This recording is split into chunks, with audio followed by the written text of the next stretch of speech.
We're now nearly 6 months removed from the catastrophic earthquake and tsunami in Japan that triggered a global nuclear catastrophe. And while some progress has been made to deal with this never-before-seen nuclear crisis, there's still a long way to go. A lot of questions still unanswered, and enormous risk still blanketing the nation of Japan and perhaps the world. So much so that world-renowned physician and anti-nuclear advocate Dr. Helen Caldicott recently issued a dire warning to the Japanese people. Not buying into the Japanese government's efforts to downplay the crisis, Dr. Caldicott warned people living in North Japan and around the crippled Fukushima reactors to get the hell out of the area. Dr. Caldicott said, "The number of people evacuated is nothing compared to the total number of people at risk in Fukushima, which has a population of around 2 million or so in the prefecture. People left there are at grave risk of developing cancer and leukemia. They will continue to be further contaminated because the material has landed on the soil, so concentrated in the food, and will continue to be taken in through the air as large amounts of radiation continues to leak out through the 3 damaged reactors and the 4 damaged fuel cores." Dr. Caldicott joins me now from Australia to talk more about this issue. Dr. Caldicott, it's wonderful to see you. Thank you so much for joining us. Thank you, Tom. You were recently quoted, I just read the quote basically, as saying that everybody in northwest Japan should be evacuated. Is that so? And if so, why? Where should they go? And how long do they need to stay away? I didn't actually say in the article everybody should be evacuated, but there are some very, very hot areas. An American plane 3 months after the accident went up with measuring facilities and measured 3 to 14.5 terabecquerels, 3 to 14.7 million becquerels in certain areas in Fukushima, when the evacuation zone in Chernobyl was 550,000 becquerels. So by orders of magnitude, people are living in incredibly dangerous areas. The Japanese government is not routinely measuring food, is not routinely measuring the radiation in areas throughout Japan. It is being thoroughly irresponsible. And may I say that North America has received quite a large fallout itself. There's just a report from Oklahoma that there's radiation there. And when you inhale a tiny amount of, say, plutonium into your lung, like a millionth of a gram from Fukushima landing in Oklahoma, you will not know it's in your lung. But 15 or 20 years later, or a little longer, you may or almost certainly will develop lung cancer. But you won't know it's been caused by the plutonium from Fukushima you inhaled 20 years ago, because there's a long incubation time for cancer. In other words, we're going to see an incredible increase in cancer, leukemia, and down the time track, genetic disease, not just in Japan, but in the Northern Hemisphere, particularly North America. What about people in the rest of Japan? For example, Tokyo, the most densely populated area. And also, how does this affect the fact that their diet is principally sea-based, and so much of this pollution has, this radioactive material has been exploded out or washed out into the sea? Well, may you ask, Tom. They've poured out huge amounts of radiation into the Pacific Ocean. China has found cesium 300 times above normal, radioactive cesium in their water just off the Chinese coast. The fish imbibe, eat radioactive material, and it concentrates. First the algae concentrate it, then the crustaceans eat the algae, concentrate it further, then the little fish, then the big fish, and big fish swim thousands of miles over to the Pacific Northwest, for instance. Tuna, fish travel thousands of miles on the continents. The EPA is not routinely measuring the fish that are caught. They have no plans to do so. The Japanese people are at great risk. They love their seafood. Almost everything is fish or rice. Their rice, 50% of their rice crop is grown in the Fukushima province or near the reactor. So, and that's just about to come to harvest now. God knows what they will do. And they have found very hot spots in Tokyo. They have found radioactivity even south of Tokyo. So the accident is not over.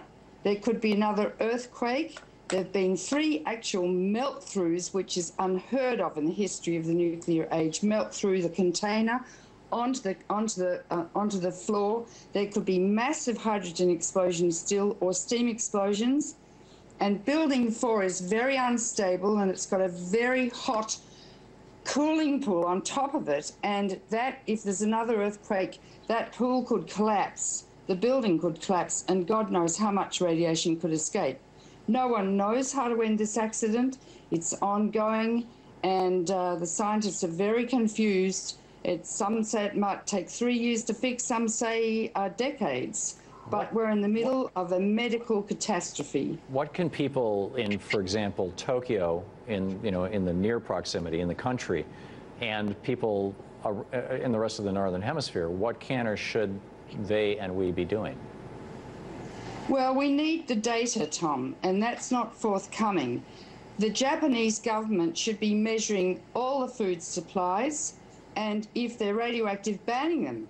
But in fact, they're elevating the levels of radiation to which people, particularly children, can be exposed. No radiation is safe. Every dose you receive adds to your risk of getting cancer, particularly if you're eating radioactive food, and the isotopes lodge in various organs, your liver, your lung, your brain, irradiating just a few cells for many years, giving those cells a high dose, and almost inevitably many will develop cancer. The other thing is they should be measuring the radiation in the soil thoroughly, systematically throughout Japan, and evacuating people from areas that are radioactive. They should be measuring the air, because the children are inhaling the air.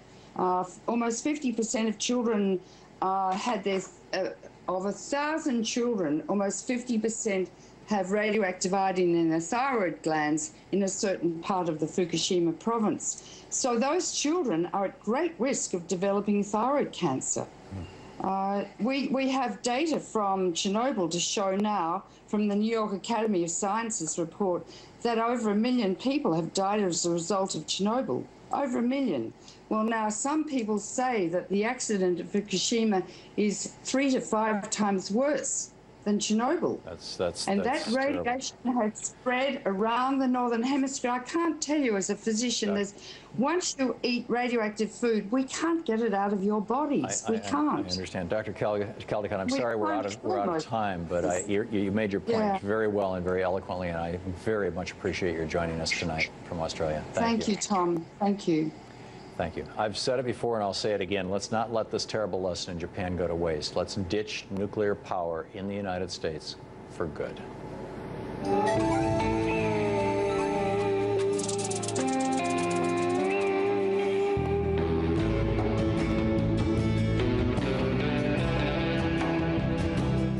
It's the good, the bad, and the very, very asymmetrically ugly. The good. Janet Napolitano, the Homeland Security Director, said that some airport security changes should be coming down the pike soon. In an interview with Politico, Napolitano said, "We are moving towards an intelligence and risk-based approach to how we screen. I think one of the first things you will see over time is the ability to keep your shoes on." Wow. You mean like all the rest of the European countries were actually going to go back, except for the UK, to start rolling back the security theater trappings that gave us constant headaches at the airport? Let's hope Secretary Napolitano follows through with this, and that eventually we dump the Chertoff X-ray porno scanners as well. The bad, Fox so-called news. The mouthpiece of the Republican Party is trying to manufacture a controversy around tomorrow's Republican debate hosted by their rival NBC, citing that a number of Republicans were not invited to attend the debate, like Congressman Thaddeus McCotter, Buddy Roemer, and Gary Johnson, people I'm sure you've all heard about. Talking head Neil Cavuto had this hard-hitting observation. So I'm calling this podium gate. Why not just add more podiums for legit candidates who come to the game with legit solutions to our problems? Surely the TV networks, I don't care how dire and poorly off they are, can figure out how to shoot a slightly more crowded stage. How can groundbreaking ideas ever get through if we don't let the guys offering them break through? How noble of Neil Cavuto, looking out for the forgotten Republican candidates. Unfortunately, he didn't have a problem last month when his own Fox So-Called News hosted a Republican debate and excluded those very same candidates from participating. Fox So-Called News, your #1 source for blatant hypocrisy. And the very